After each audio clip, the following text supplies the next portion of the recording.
Welcome to the Shout Out Show with Niels in Lolly. Well, hi there. Welcome. Thank you. Oh, it's so wonderful Thank you were you able so to much make for it having up. me. Well, thank you for coming. This is a special event for us today, having you here with all the history and stuff, and the Hollywood and the Old Hollywood. and the old Hollywood, as we were saying. Yeah. So why don't we get started? You know, with maybe a kind of a shout out for, you know, maybe your dad. Let's start the story where the story began. Okay, You know, sure. at the Yeah, I beginning. would love to do a shout out Would to you? my dad, George Boroff, Mm-hmm. and my mom, Blanche Boroff, too. Yeah.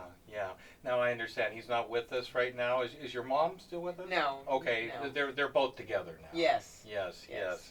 And then there's someone else that is pretty exciting in your past as well. That maybe not all our viewers, the younger viewers, may know, but Well, they should. they should. And so I'm going to let you do a little story about her. Sure. So that anyone out there watching on Facebook tonight needs to listen to this story, because there's some really good movies and acting going on here. Right. So I'm Shelley Winters' niece. mhm, She's a 2-time Academy Award winner mhm. for Anne Frank and Patch of Blue. She was also nominated for, gosh, I can't think of the name, American Tragedy, but it's, A Place in the Sun. It was a long time ago, folks. So. Right. But she yeah. was nominated for A Place in the Sun and the Poseidon Adventure. In the Poseidon which maybe Adventure. some of them actually might know. Yes.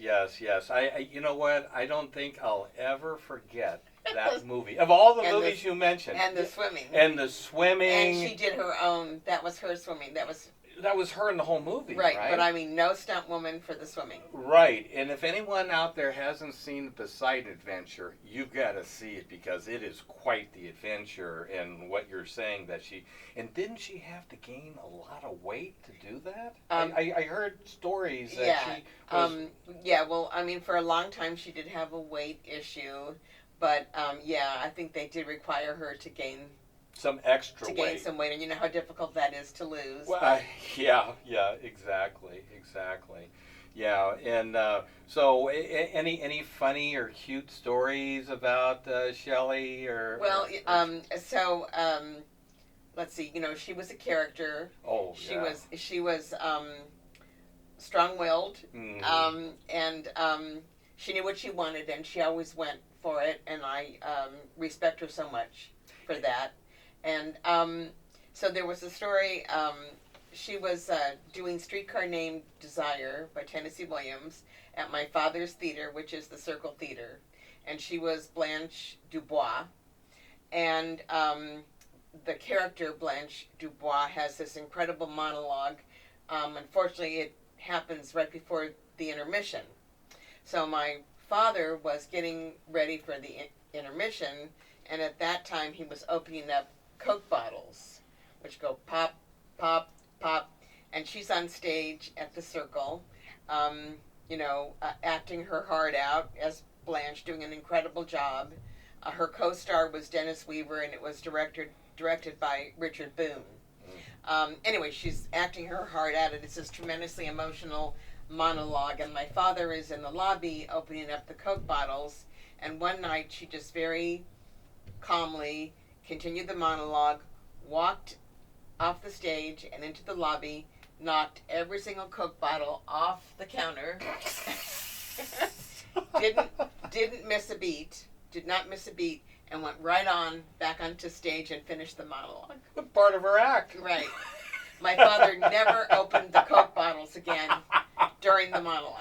Oh, man, that's a great story. Yeah. So sometimes we have to learn by experience. Right. Well, why don't you drop some of those names the old school names you were sharing with me from the theater, right? So my father was George Boroff. He owned and operated the Circle Theater in Hollywood, which is the first theater of central staging in L.A. The Circle kind of put theater in Los Angeles on the map. Up until that time, LA was not considered a theater town. He also later on had a policy of only doing new plays, so it gave struggling playwrights, up-and-coming playwrights, a place to work, kind of a safe haven to work on their craft. And that brought a lot of old Hollywood into our theater because they were interested in working on these new plays. And I'm just going to real quickly give a list. This is not the complete list. No, but some of the folks there, I think everyone will recognize. So these are all people that worked at the theater, at the Circle. Charlie Chaplin, Agnes Moorehead, Raymond Massey, Marilyn Monroe, Will Shallert, Lynn Stallmaster, Brock Peters, of course Shelley Winters, Richard Boone, Dennis Weaver, Norman Lear, Will Gere, and Leonard Nimoy, and that's not everybody. Yeah, and that's like a fraction, and it's already, it seems like a who's who of Hollywood. Right. You know. Right. So, yeah, that's just amazing. So, how did all that influence you as a teenager? Well, you know, when you're young, you don't really understand what your parents do. And I didn't understand why my dad was up all night and slept all day, and we had to be quiet in the house when he was asleep. You know, he wasn't like anyone else's dad who went to work during the day. My dad worked at night. And then when I got a little older and suddenly these movie stars were calling the home, I was like, Agnes Moorehead's on the phone. You know. You started recognizing that. Wait a minute. From Bewitched, yeah, you know. Right, and, right. Or, you know, Norman Lear's calling.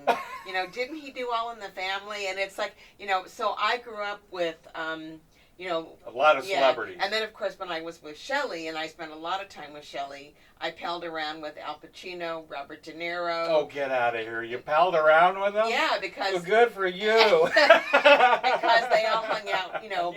They were close to Shelley. Well, they're just people. Yeah. They just happen to be celebrities. That's what it did feel like. Yeah. You know. Right. Yeah, you're just normal to you, right? Yeah, they were just people that she was having over. Yeah, you didn't think it was anything special in that regard, but I bet that changed later in life, didn't it? Yes. When I finally realized, oh my gosh, that's who I just had dinner with. Yeah.